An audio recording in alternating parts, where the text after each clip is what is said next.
Irmãos amados, é muito bom estar com vocês no início deste encontro, deste congresso, e eu quero partilhar com vocês o texto que está em Lucas capítulo 3,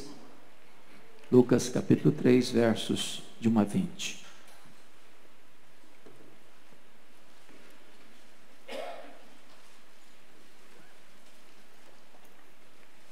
Lucas 3, de 1 a 20. Quero tratar sobre a mensagem do Evangelho. Está escrito assim: no 15º ano do reinado de Tibério César, sendo Pôncio Pilatos governador da Judéia, Herodes, tetrarca da Galiléia, seu irmão Filipe, tetrarca da região da Itureia e Traconites, e Lisânias, tetrarca de Abilene, sendo sumos sacerdotes Anás e Caifás, veio a palavra de Deus a João, filho de Zacarias, no deserto. Ele percorreu toda a circunvizinhança do Jordão, pregando o batismo de arrependimento para a remissão de pecados, conforme está escrito no livro das palavras do profeta Isaías: voz do que clama no deserto, preparai o caminho do Senhor, endireitai as suas veredas. Todo vale será aterrado, e nivelados todos os montes e outeiros. Os caminhos tortuosos serão retificados, e os escabrosos aplanados, e toda a carne verá a salvação de Deus. Dizia ele, pois, às multidões que saíam para serem batizadas: raça de víboras, quem vos induziu a fugir da ira vindoura? Produzi, pois, frutos dignos de arrependimento, e não comeceis a dizer entre vós mesmos: temos por pai Abraão. Porque eu vos afirmo que destas pedras Deus pode ressuscitar filhos a Abraão. E também já está posto o machado à raiz das árvores. Toda árvore, pois, que não produz bom fruto é cortada e lançada ao fogo. Então as multidões o interrogavam, dizendo: que havemos, pois, de fazer? Respondeu-lhes: quem tiver 2 túnicas, reparta com quem não tem, e quem tiver comida, faça o mesmo. Foram também publicanos para serem batizados e perguntaram-lhe: mestre, que havemos de fazer? Respondeu-lhes: não cobreis mais do que o estipulado. Também soldados lhe perguntaram: e nós, que faremos? E ele lhes disse: a ninguém maltrateis, não deis denúncia falsa, e contentai-vos com o vosso soldo. Estando o povo na expectativa, e discorrendo todos no seu íntimo a respeito de João, se não seria ele porventura o próprio Cristo, disse João a todos: eu na verdade vos batizo com água, mas vem o que é mais poderoso do que eu, do qual não sou digno de desatar-lhe as correias das sandálias. Ele vos batizará com o Espírito Santo e com fogo. A sua pá ele a tem na mão, para limpar completamente a sua eira e recolher o trigo no celeiro, porém queimará a palha em fogo inextinguível. Assim, pois, com muitas outras exortações, anunciava o Evangelho ao povo.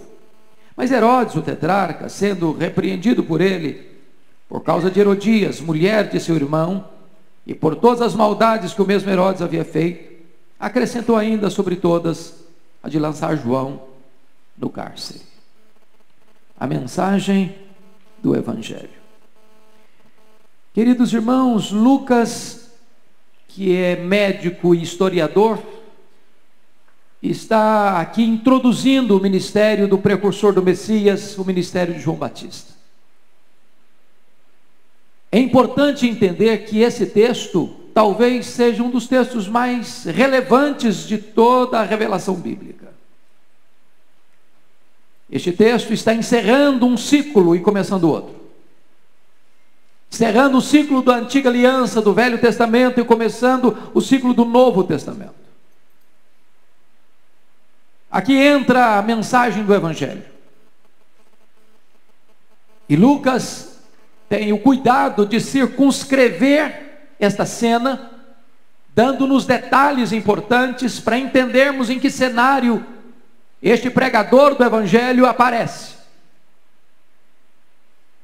E Lucas, cuidadosamente, vai fazer aqui uma análise interessante, porque os 2 primeiros capítulos ele narra o nascimento de João Batista, o nascimento de Jesus, a infância de Jesus, e encerra o capítulo 2 com Jesus com 12 anos. Agora ele abre o capítulo 3, já com o início do ministério de João Batista.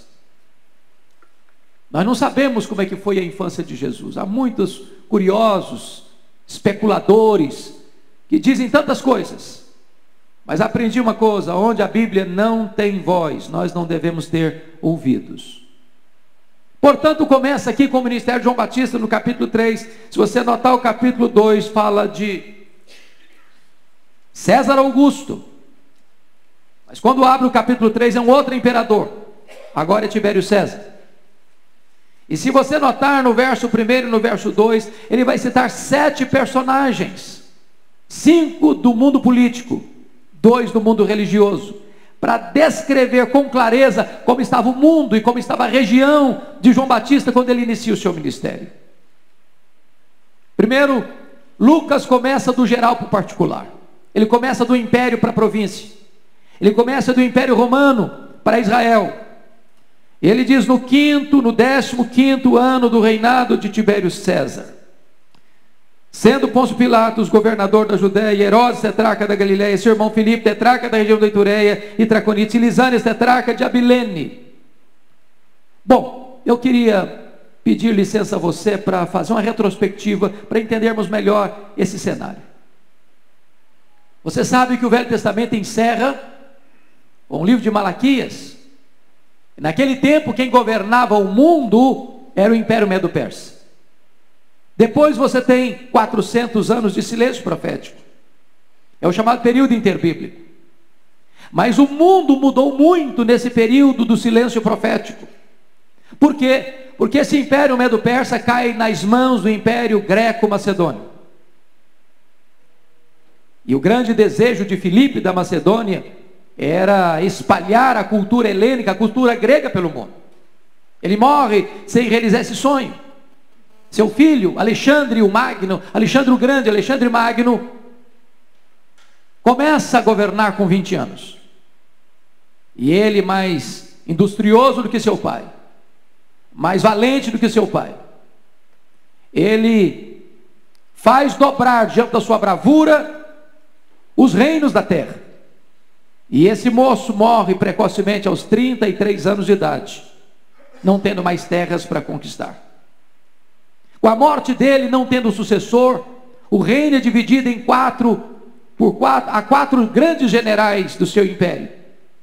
Valendo-nos destacar aqui que Israel, o que nos importa, foi governado ora pelos Ptolomeus, os egípcios, ora pelos Seleucos da Síria. E vocês se lembram que no 2º século, o templo de Jerusalém foi profanado por um homem chamado Antíoco Epifânio. Isso provoca uma guerra interna em Israel, porque Matatias, o sumo sacerdote, rebela-se contra essa profanação e declara uma guerra, chamada Guerra dos Macabeus.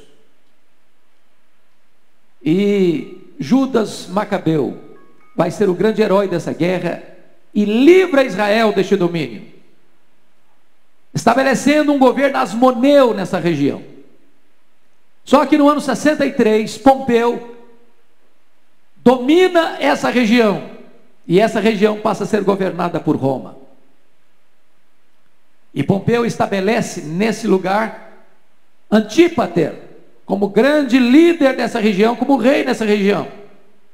Com a morte de Antípater, entra agora um personagem bíblico. Seu filho Herodes o Grande começa a reinar. E vai reinar até o ano 4 a.C., dentro do nosso calendário cristão. Porque Jesus, dentro do nosso calendário, nasceu no ano 4 a.C. É importante destacar que esse Herodes o Grande foi um grande administrador, porém um homem perverso, extremamente perverso. Para vocês terem uma ideia, esse homem foi de tamanha monta em administração, que foi ele quem reconstruiu e embelezou o templo de Jerusalém. Foi ele quem construiu o grande porto de Cesareia Marítima, que deu possibilidade das viagens missionárias de Paulo. Foi ele quem construiu a fortaleza de Massada. Foi ele quem construiu castelos e fortalezas por todo o território. Porém, este homem era desconfiado demais e um extraordinário administrador, mas um perverso perseguidor de todos aqueles que poderiam fazer oposição para ele. Herodes o Grande casou-se 10 vezes. 10 vezes. A sua esposa preferida chamava-se Mariana. E logo que ele se casou com ela era da nobreza, ele mandou matar todos os membros da sua família, com medo de que eles pudessem oferecer qualquer oposição ao seu governo. Mais tarde, sua sogra Alexandra rogou a ele que nomeasse Aristóbulo, seu sobrinho, com 17 anos, para ser sumo sacerdote em Jerusalém. O sacerdócio já estava sendo corrompido, e ele nomeia Aristóbulo. E esse menino com 17 anos começa a exercer um trabalho, conquistar a simpatia e a confiança do povo. Ele não titubeou, mandou matar Aristóbulo. Sua sogra, com medo dele, fugiu para o Egito. E ele mandou seus emissários atrás dela. Ela tentou simular uma fuga num funeral. Descobriram-na e assassinaram-na no Egito. Diante desse fato, o imperador deu ordens expressas para que ele fosse a Roma, diante das suas violências, mas com medo de que sua mulher Mariana, cuja família já estava sendo assassinada, rebelasse contra ele. Antes de viajar para Roma, ele manda matar sua mulher Mariana. Ele volta de Roma, manda para lá 2 filhos para estudar. Sua irmã Salomé diz para ele: quando seus filhos voltarem, eles estarão mais preparados do que você para assumir o governo. Com ciúme dos próprios filhos, não titubeia, manda matar os 2 próprios filhos. Antes de morrer, este homem fez Salomé, sua irmã, jurar para ele: no dia que eu morrer, eu quero que você mate pelo menos um nobre das famílias de Israel, porque eu quero que haja lágrimas no meu funeral. Agora você entende um pouquinho por que este homem se alarma e por que Jerusalém se alarma ao ouvir de que um menino havia nascido em Belém para ser rei dos judeus. Quando ele morre, seu território é dividido em 4 tetrarquias, governo de 4ª parte. Ele nomeia Arquelau como tetrarca da região da Judéia, onde estava Jerusalém. Ele nomeia Herodes, tetrarca da Galileia, Filipe, tetrarca da região de Itureia e Traconites, e Lisânias, tetrarca de Abilene. Muito bem, a região mais importante, que era a Judéia, governada por Arquelau foi muito fraco. E os próprios judeus pediram para Roma para substituí-lo. Aí entra um personagem bíblico. Roma aproveita o ensejo, porque esta família herodiana não era romana, era uma família edomita. E então ele aproveita e nomeia para aquela região da Judéia, a tetrarquia da Judéia, um procurador romano, um governador romano chamado Pôncio Pilatos. Agora eu só chamo a sua atenção para esse ponto. Quando João Batista começa a governar, o cenário do mundo é cruel. O cenário regional da província é mais cruel ainda. O cenário político está em decadência. O cenário político é de oposição frontal à pregação do Evangelho. Mas se você perceber, além de descrever essa decadência do mundo político, tanto do império quanto da província, no verso 2 ele descreve como é que estava a religião. Olha o verso 2: sendo sumos sacerdotes Anás e Caifás. O que você acha estranho aí? Eram 2 sumos sacerdotes. Só existia um sumo sacerdote. A religião já estava corrompida. Desde que Herodes o Grande assumiu o governo, já tinham passado 28 sumos sacerdotes em Jerusalém. Era comprada a preço de ouro essa posição. O sacerdócio estava completamente rendido aos interesses de Roma. Na verdade, o sacerdote aqui era Caifás, porque Anás havia sido deposto pelos próprios romanos. Mas como ele gozava da confiança do povo, haviam 2 sumos sacerdotes, porque na verdade o Caifás era o sumo sacerdote de direito, mas o Anás era o sumo sacerdote de fato. Tanto é verdade que quando Jesus foi preso, ele foi interrogado não por Caifás, ele foi interrogado por Anás. Mas na hora de dar a canetada para enviar Jesus ao pretório romano, quem o envia é Caifás, o sumo sacerdote de direito. Portanto, irmãos, é importante destacar que quando Deus levanta João Batista, o mundo político estava corrompido, o mundo religioso estava corrompido. E é nesse contexto que diz: sendo sumo sacerdotes Anás e Caifás, veio a palavra de Deus a João, filho de Zacarias, no deserto. Sabe o que me ensina isso? Você olha para o mundo hoje, o mundo está em crise, irmãos. Tem desespero. É o terrorismo internacional.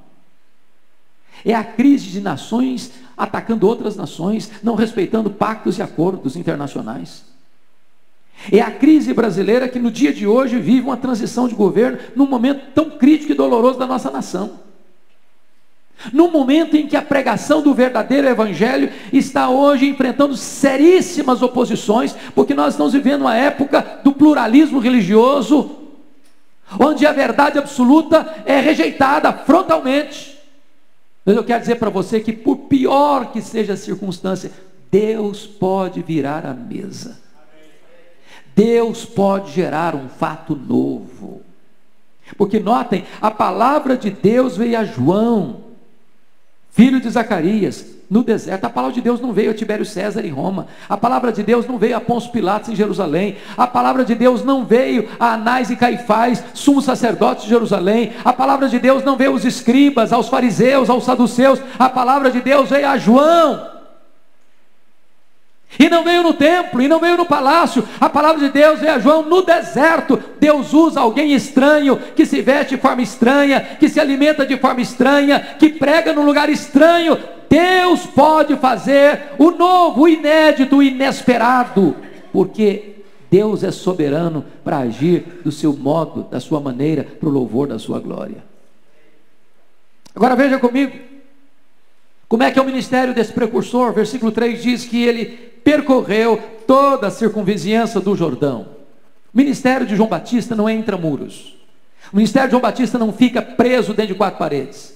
O ministério de João Batista não é um ministério de gabinete. O ministério de João Batista não é claro, dentro de uma sala com ar-condicionado. Ele enfrenta o calor do dia e o frio da noite no deserto.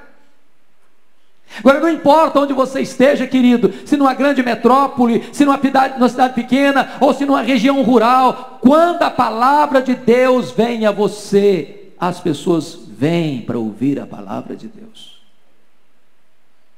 Não é o lugar que faz você, é você quem faz o lugar. Quando Deus fala com você, quando a palavra de Deus vem a você, não importa onde você esteja, não importa. Semana passada nós estávamos num congresso lá em Rondônia. Eu achei tão bonito, uma cidade pequena chamada Presidente Médici. A igreja presbiteriana crescendo, florescendo, construindo os mais belos templos presbiterianos do Brasil.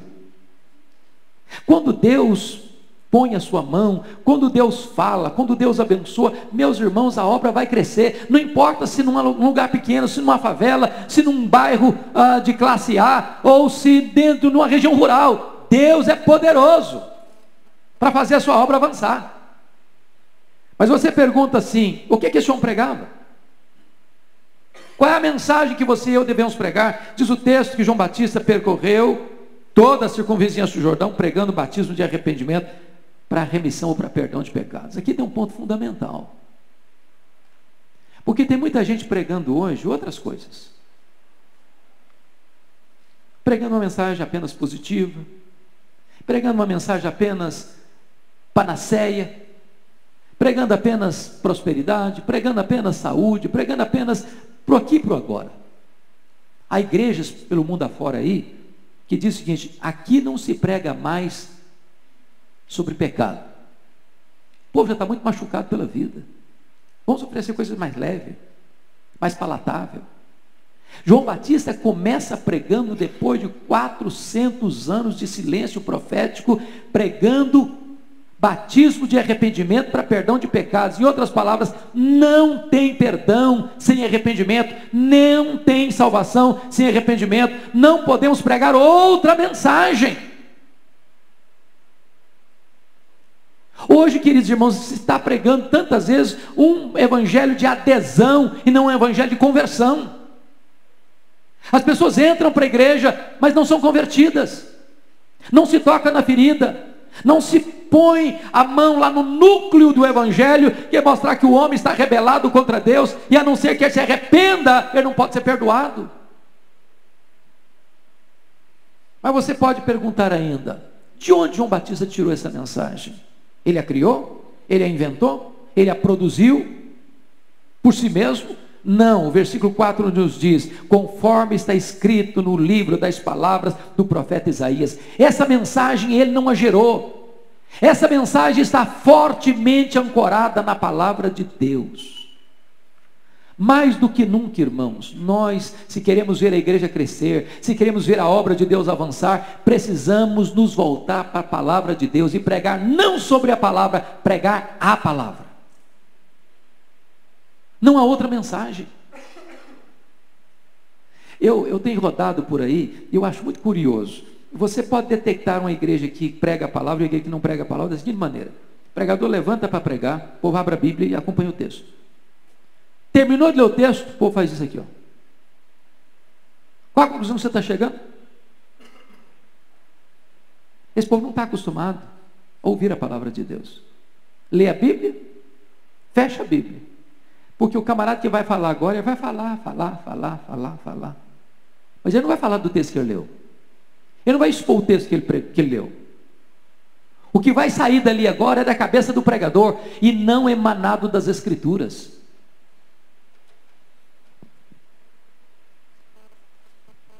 Preste atenção nisso. Se você quer ver a igreja crescer, você tem que pregar a palavra. Conforme está escrito no livro das palavras do profeta Isaías: voz do que clama no deserto, preparai o caminho do Senhor, endireitai as suas veredas. Irmãos amados, nós estamos ansiosos, desejosos ardentemente de experimentar um avivamento espiritual, uma manifestação da presença gloriosa de Deus na igreja. Porque quando Deus se manifesta, irmãos queridos, o deserto enche, as multidões vêm.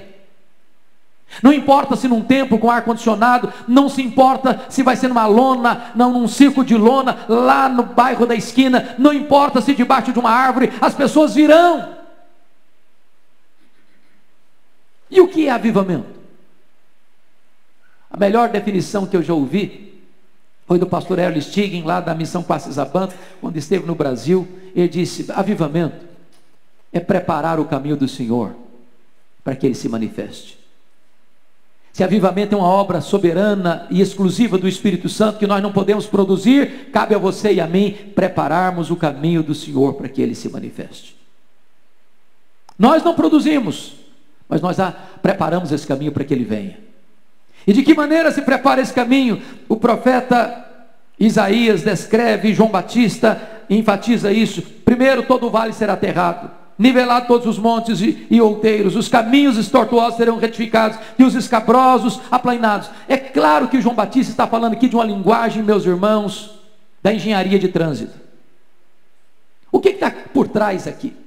Quando os grandes imperadores iam visitar suas províncias, eles mandavam seus engenheiros de trânsito na sua frente, abrindo caminhos, abrindo estradas, para que a sua carruagem pudesse passar.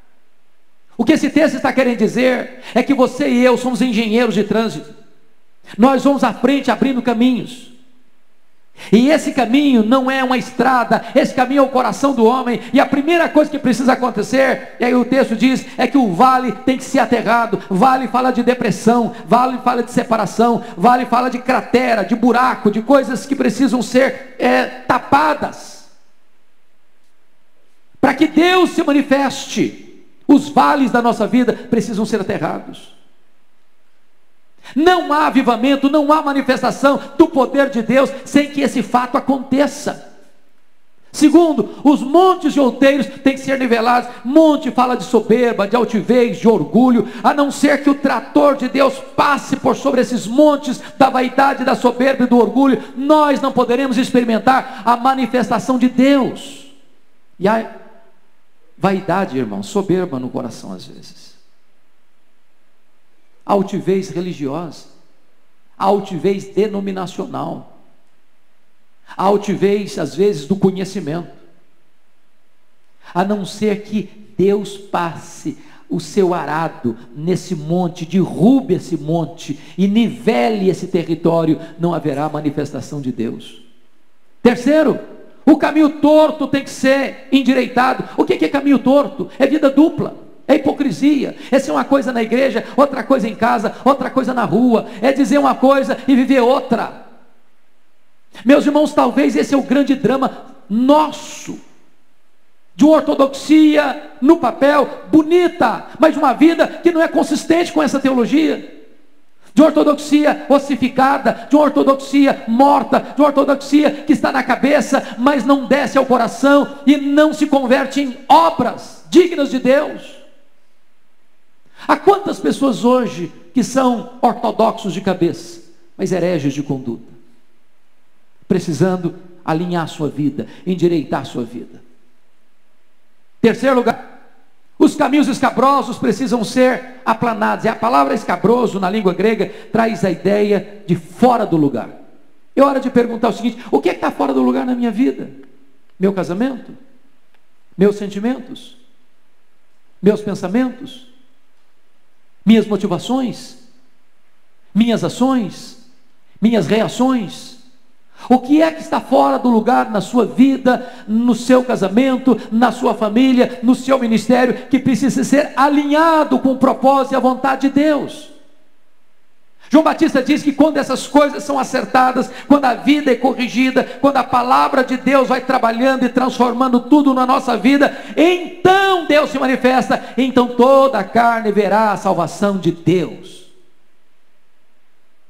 Oh, irmãos, Deus é poderoso e soberano para derramar um avivamento, mas nós precisamos preparar o caminho do Senhor para que Ele se manifeste.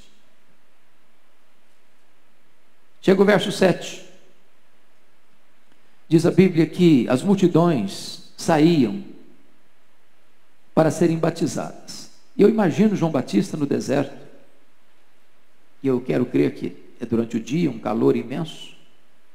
Não é aquele deserto de areias finas como trigo, mas de areias grossas, de pedras, pedregulhos. E essa multidão vindo, João Batista olhando, a multidão vindo. De repente a multidão se aproxima,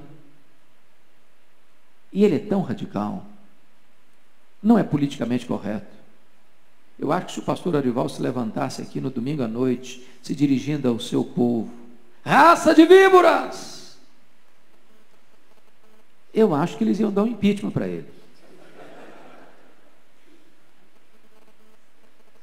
Já pensaram nisso? Mas por que João Batista faz isso?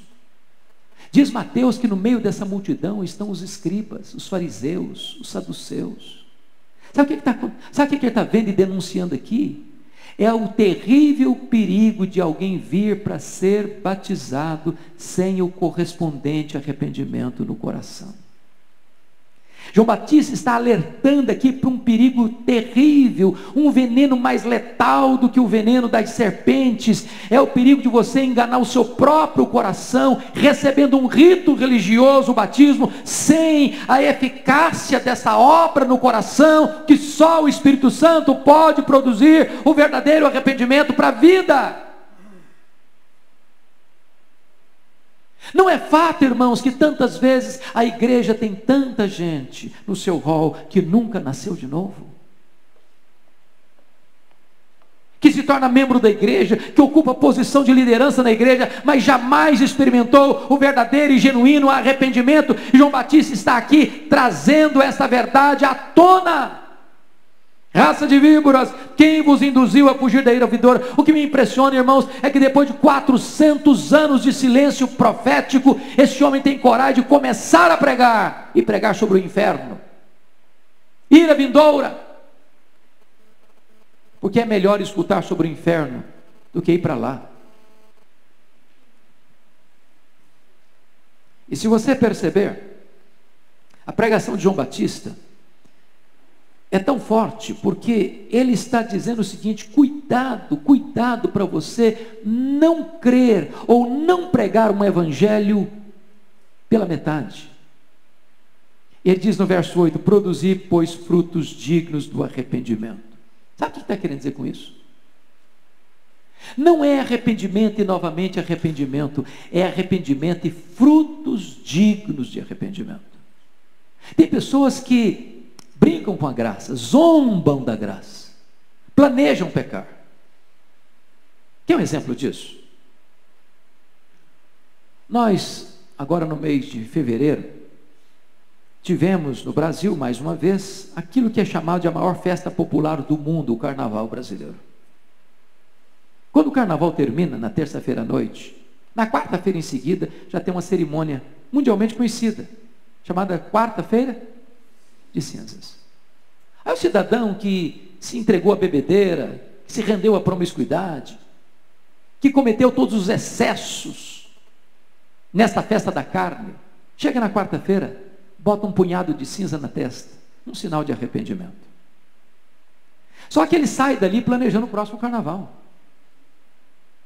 Aquele arrependimento foi apenas formal, externo, sem nenhum quebrantamento do coração. O que João Batista está dizendo é que nós precisamos entender isso. É preciso haver fruto de arrependimento. Eu pergunto para você, querido, qual foi a última vez que nós pregamos e vimos na igreja quebrantamento, choro pelo pecado, aquilo que os puritanos diziam, agonia do arrependimento? Mas notem mais, João Batista está alertando aqui para o perigo de você imaginar que parentesco com gente de Deus, gente piedosa, possa salvar a sua pele. E ele diz assim: e não comeceis a dizer entre vós mesmos, temos por pai Abraão. Não é o fato de você ter um parente, um pai, uma mãe, um tio, alguém líder da igreja que é piedoso, que anda com Deus, que vai livrar você.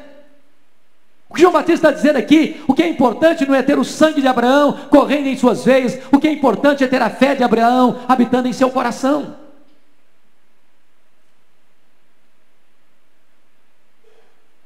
Chega no verso 9, eu acho que ele radicaliza, quando diz assim: e também já está posto o machado à raiz das árvores. Não será posto não, já está posto.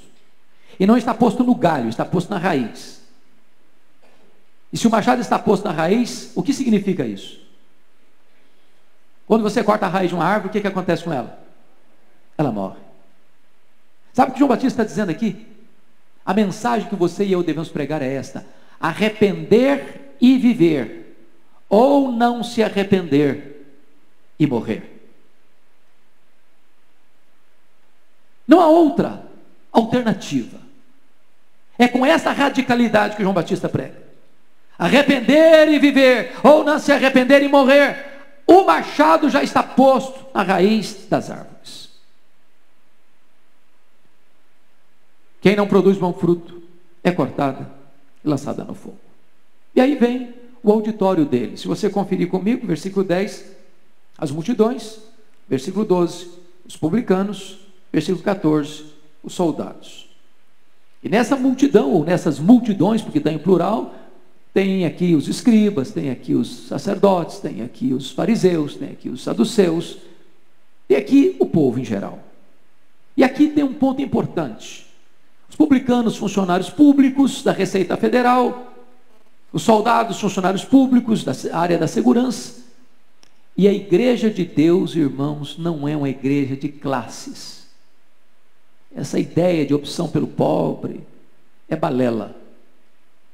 A igreja não tem opção nem pelo rico, nem pelo pobre. A igreja de Deus, ela leva o evangelho para o rico, para o pobre, para o homem que mora num apartamento de cobertura e para o homem que mora numa favela, num barraco de papelão. Com a mesma ênfase. Com a mesma ênfase. O que eu acho curioso, queridos, é que vem as multidões interrogando a João Batista: que havemos, pois, de fazer? Respondeu-lhes: quem tiver 2 túnicas, reparta com quem não tem, e quem tiver comida, faça o mesmo. Tem muita gente da chamada teologia da libertação que ancora aqui a base para o seu ensino. Tem muita gente dizendo que não, o evangelho é isso, é dar comida para o faminto, é dar roupa para o nu, é dar casa para aquele que não tem moradia. E aí está sim o verdadeiro arrependimento. Aníbal Pereira Reis foi um ex-padre convertido a Cristo, um dos grandes apologetas do Brasil. Ele disse que a teologia da libertação não é nem teologia e nem é libertação. Ele chama os teólogos de teologastros liberticidas. E a pergunta é: será que então você repartir a sua túnica, ou você dar comida para o faminto, prova que você é o próprio arrependimento em si? É isso que é arrepender? Se você for generoso, você é convertido, é isso? Essa é a essência do arrependimento? É isso que João está pregando? Um evangelho social? E a resposta é um não peremptório. Não é dar roupa para o nu, nem é dar comida para o faminto que é arrependimento. Dar roupa para o nu e dar comida para o faminto é evidência do arrependimento, mas não é o arrependimento, não é um substituto do arrependimento, é prova dele. A igreja não é ativista social. Ela deve agir com misericórdia, ela deve socorrer o aflito, ela deve alimentar o faminto, ela deve dar roupa para o nu, ela deve socorrer os necessitados, por causa da salvação que já recebeu de graça, mas não para que isso lhe dê salvação. Isso é evidência do arrependimento, não é o próprio arrependimento, não é substituto do arrependimento. Aí olha comigo o versículo 12. Vieram também os publicanos para serem batizados e perguntaram-lhe: mestre, que havemos pois de fazer? Respondeu-lhes: não cobreis mais do que o estipulado. É importante entender isso aqui. Vocês sabem que Roma não tinha uma receita federal tão organizada como temos hoje. O seu império estava espalhado pelo mundo inteiro, em várias províncias. O que Roma fazia? Eu vou ilustrar isso para você. Pense comigo que São Paulo fosse uma província, cidade de São Paulo. Aí chega uma pessoa, um grande líder, e diz para Roma assim: quanto Roma espera arrecadar aqui? Roma diz: eu espero arrecadar tanto. Essa pessoa firmava um contrato com Roma de repassar aqueles valores aos cofres do império. E Roma lhe dava autorização para recolher impostos nessa cidade. Só que esse que firmava esse contrato recolhia os impostos que repassava para os cofres de Roma, mas podia arrecadar muito mais, e esse muito mais ele embolsava. Só que esse grande líder, que chamava maioral dos publicanos, podia fazer esse trabalho sozinho. Então pense comigo que ele agora pegava cada bairro de São Paulo e contratava uma outra pessoa, que era um publicano, para ele arrecadar naquele bairro. E essa pessoa contratada perguntava assim para esse maioral: quanto você espera arrecadar nesse bairro? Eu espero arrecadar tanto, então eu vou te repassar tanto. Você me dá uma autorização e eu vou recolher. E sabe o que ele fazia? Recolhia além, e o resto ele embolsava. Você acha que acontece isso ainda hoje?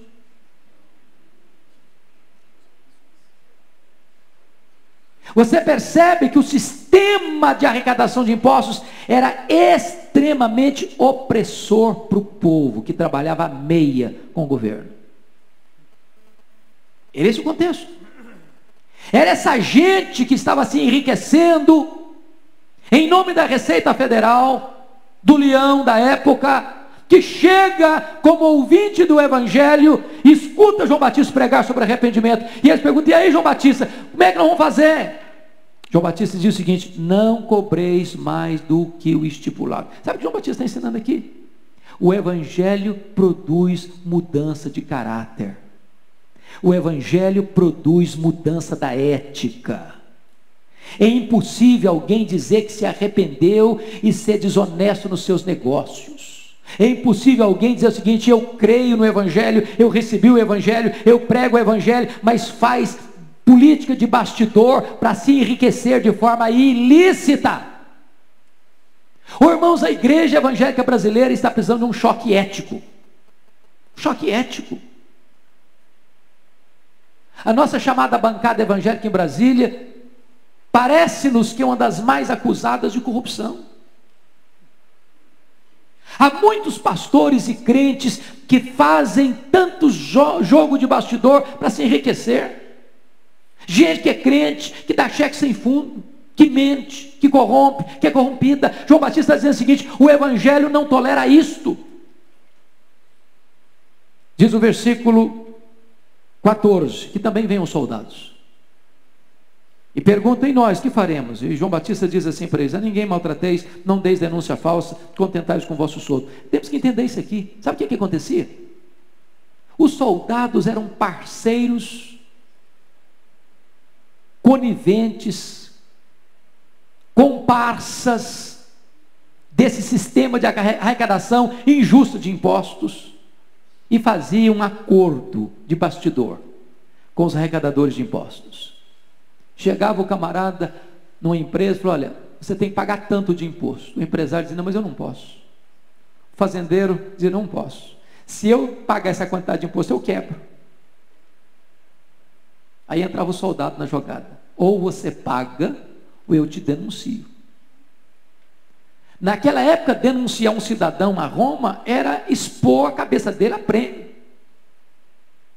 Então percebam vocês que todo o sistema estava montado para oprimir o povo, para beneficiar alguns. É nesse contexto que João Batista diz para essas pessoas o seguinte: a ninguém maltrateis, não deis denúncia falsa, contentai-vos com o vosso salário. João Batista dizendo o seguinte: é possível você ser um funcionário público honesto, porque onde o evangelho chega, ele muda o caráter das pessoas. Chega o versículo 15, e eu acho isso impressionante. O povo na expectativa, discorrendo todos, não alguns, não a maioria, todos no seu íntimo, a respeito de João, se não seria ele porventura o próprio Cristo. Você sentiu o sibilar da serpente aqui? As pessoas estão querendo colocar esse pregador num pedestal, estão querendo elevar esse pregador numa posição mais alta do que ele merece, estão querendo exaltar o instrumento, em vez de exaltar o Deus que ele anuncia. Oh, irmãos, quantos pregadores, quantos pastores caíram, porque gostaram do pedestal, porque aceitaram elogios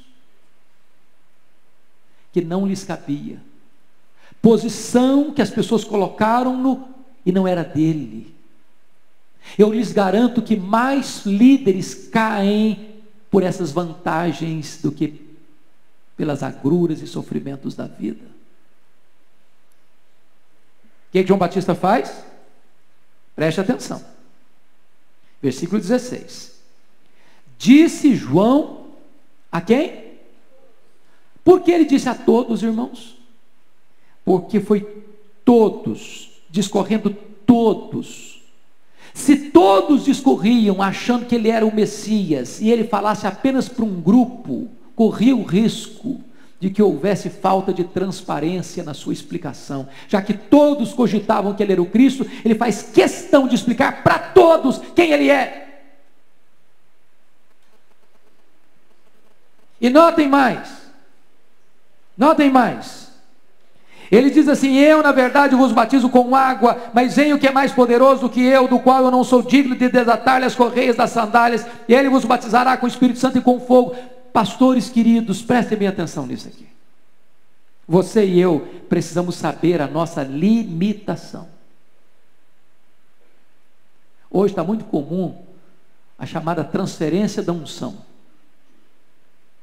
Transfiro para você minha unção, como se a unção fosse dele, como se eu tivesse competência de fazer isso. Que bobagem. Você e eu, querido irmão, ministramos os sacramentos. Nós lidamos com água, batizamos com água, mas só Jesus, a quem pregamos, tem poder e capacidade e competência para batizar com o Espírito Santo e com fogo.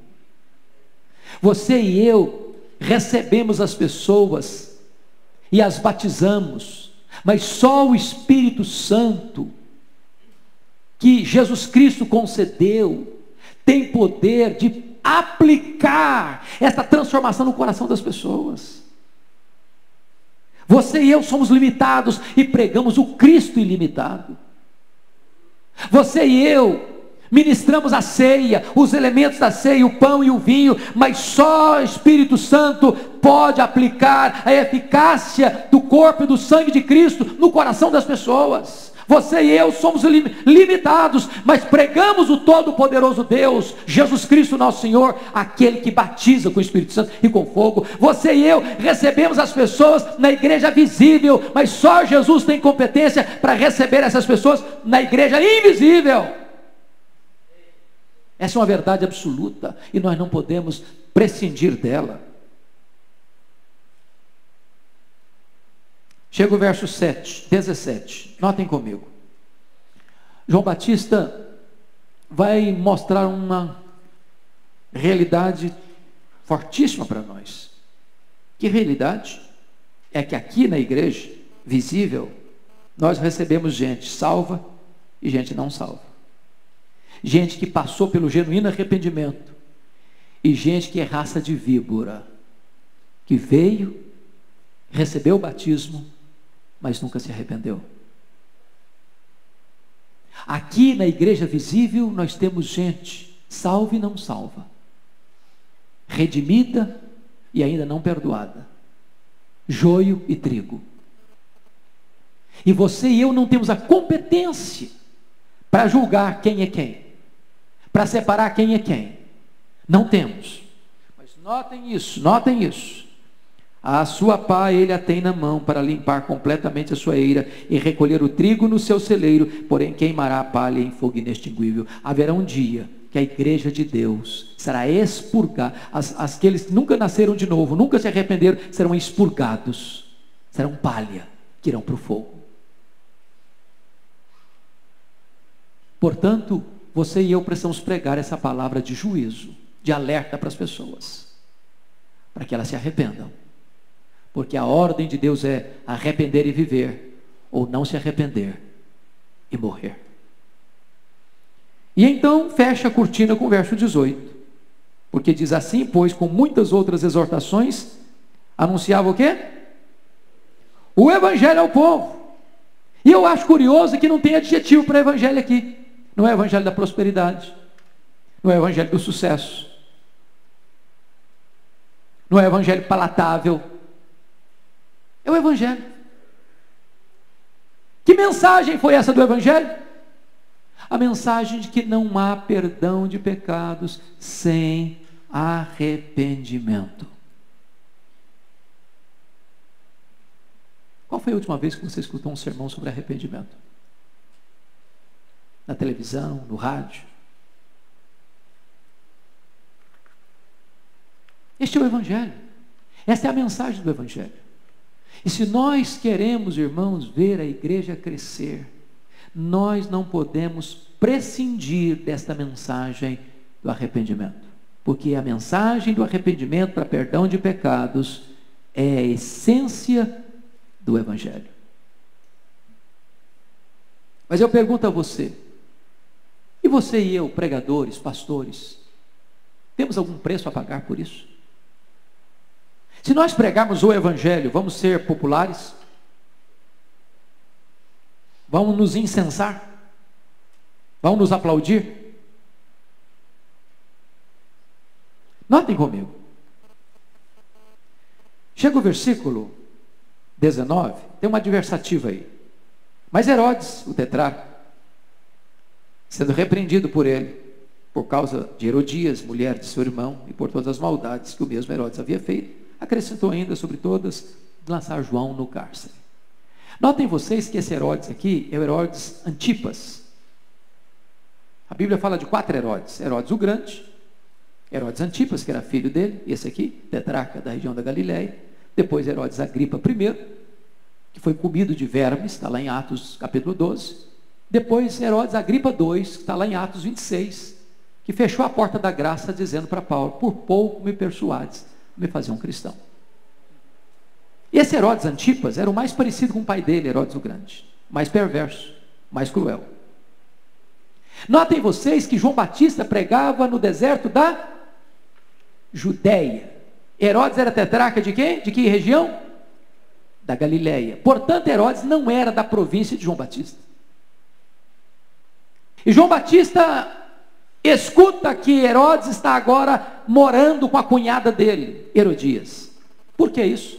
Porque Herodes, como disse para vocês, o pai, o grande, teve 10 casamentos, ele teve muitos filhos. E um desses filhos chamava Aristóbulo, morava em Roma. Casado com Herodias. Só que Herodias também era filha de um outro filho de Herodes, o grande.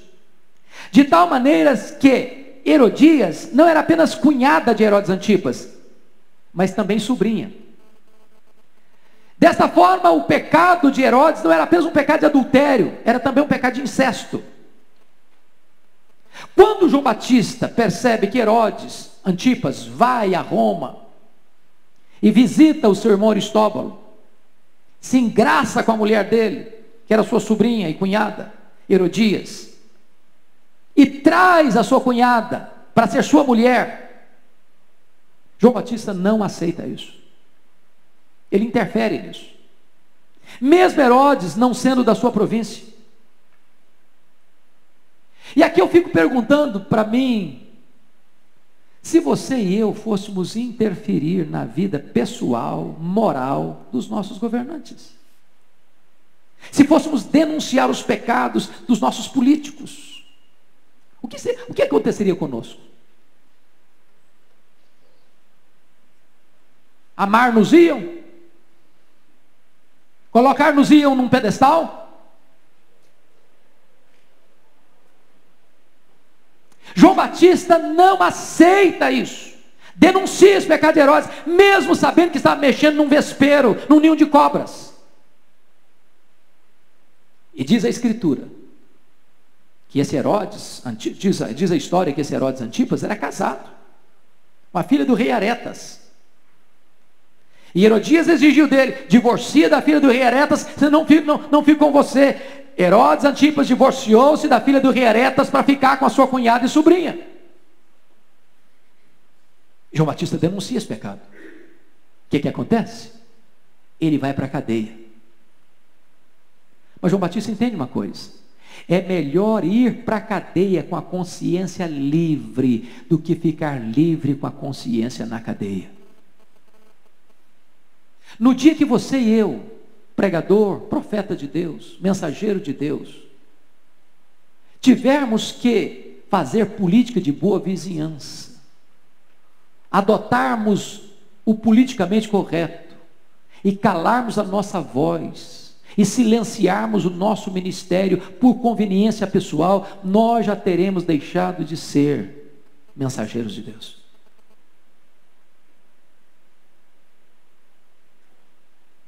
Essa história culmina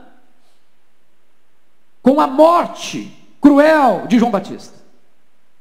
Ele sela com seu próprio sangue o preço da missão.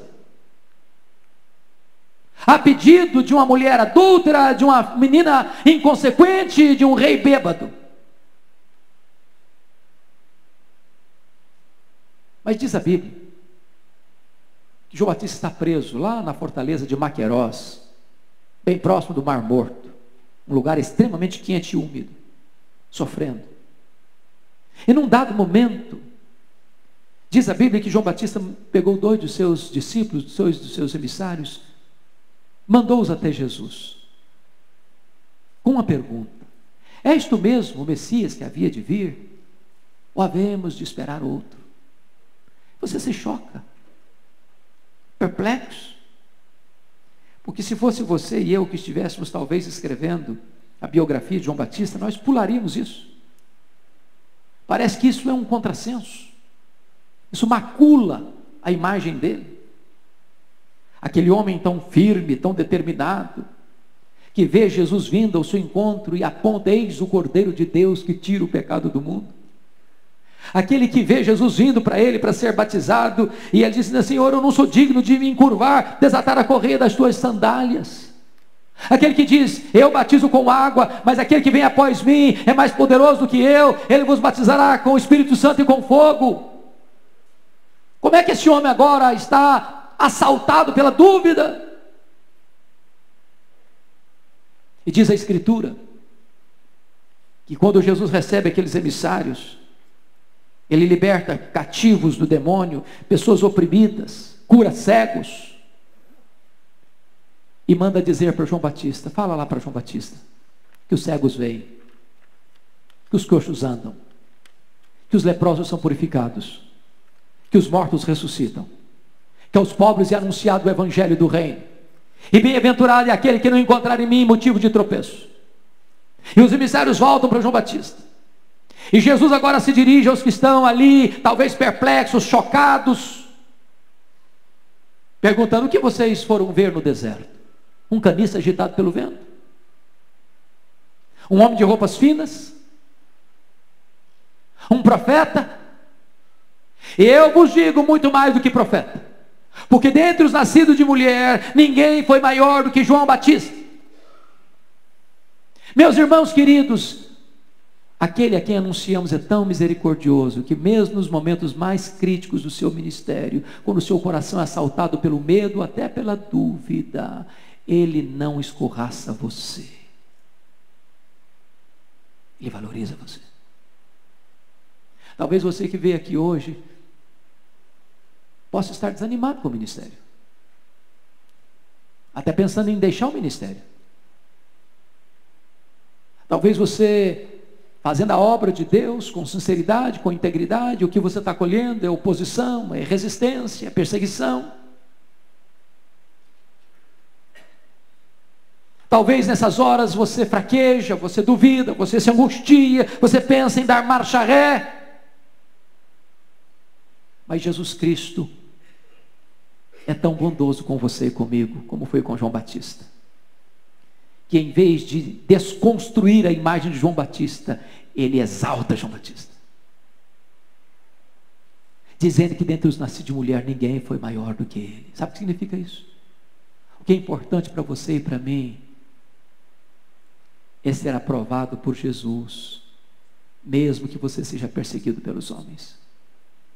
O que é importante para você e para mim exercer o ministério é ter o aplauso do céu, mesmo que você caminhe debaixo das vaias da terra.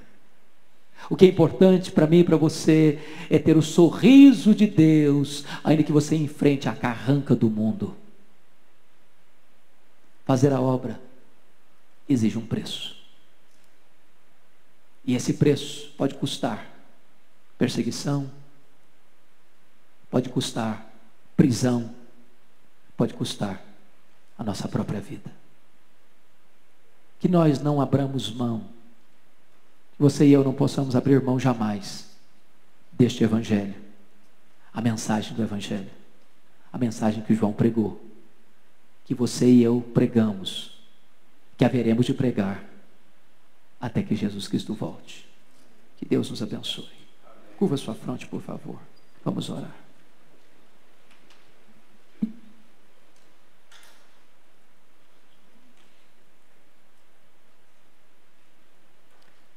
Senhor Deus, bendito é o teu nome, porque num tempo de tanta crise internacional, de tanta crise regional, depois de 400 anos de silêncio, a tua palavra veio a João. Veio a João no deserto. E aquele homem cheio do Espírito Santo começa a pregar. E lá para o deserto as multidões começam a correr para serem confrontadas pelo Evangelho. Deus, nós vivemos também dias tão críticos, de crise internacional, de rumores internos, de angústia e perplexidade. Vivemos também, Deus, tempo em que a religião está prostituída, em que os valores morais estão corroídos, em que os governantes tantas vezes criam mecanismos para oprimir, para saquear. para deixar o povo desassistido de esperança. Ó Deus, em nome de Jesus, nós te pedimos que tu fortaleças as nossas mãos, que tu nos revistas com o poder do Espírito Santo, para nós não negociarmos a verdade, para nós não diminuirmos a ênfase do Evangelho, para nós confrontarmos o pecado, seja no palácio, seja nas ruas, seja no nosso próprio coração.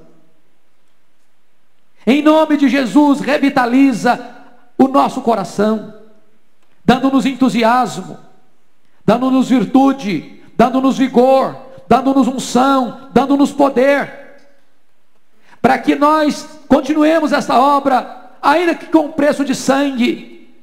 Em nome de Jesus, reanima os teus obreiros, fortalece a tua igreja, e permita, meu Deus, que a tua igreja, nesse tempo de crise, se levante, no poder do Espírito Santo, para exercer a sua voz profética nesta nação. E se vier, meu Deus, a luta, e se vier, meu Deus, a oposição, e se vier, meu Deus, a perseguição, se vier, meu Deus, até mesmo o martírio, que a tua igreja avance com coragem, com denodo, com humildade, mas no poder do Espírito Santo, para que o Evangelho seja levantado, para que o Evangelho seja proclamado, e para que os corações se rendam a Cristo Jesus nosso Senhor. Eis-nos aqui, ó Deus, carentes da tua graça, necessitados do teu poder, desejosos de um poderoso reavivamento espiritual. É a nossa oração, Senhor, em nome de Jesus. Aleluia. Amém.